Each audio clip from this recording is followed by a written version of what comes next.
Dans cette vidéo, nous allons voir comment tracer des rectangles dans une esquisse. J'ouvre pour cela un nouveau document de pièces et je clique sur OK. Pièce est toujours enfoncée par défaut.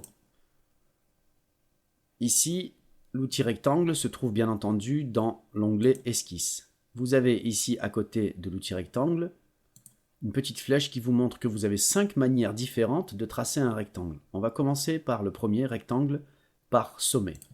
Si je clique sur rectangle par sommet, bien entendu, la première chose à faire, et ce que me demande SolidWorks, c'est de choisir le plan sur lequel j'esquisse. Je vais choisir le plan de face. Je peux l'orienter face à moi, comme ceci.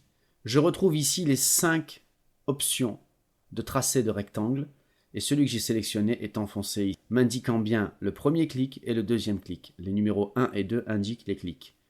Si je veux tracer donc ce rectangle, je vais donc commencer par cliquer ici pour obtenir le coin inférieur gauche et je déplace ma souris pour cliquer et obtenir le deuxième coin de mon rectangle. Si je veux tracer un rectangle par son centre, 2 clics, le premier sera le centre, le deuxième le coin supérieur droit.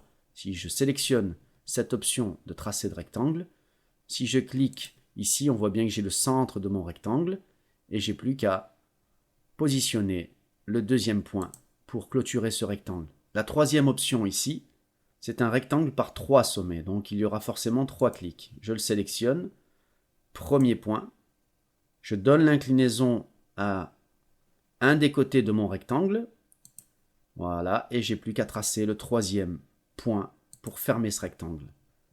Quatrième option ici, rectangle par centre et sommet. Donc le premier clic sera forcément le centre, un sommet, et ici en écartant, je peux clôturer ce rectangle.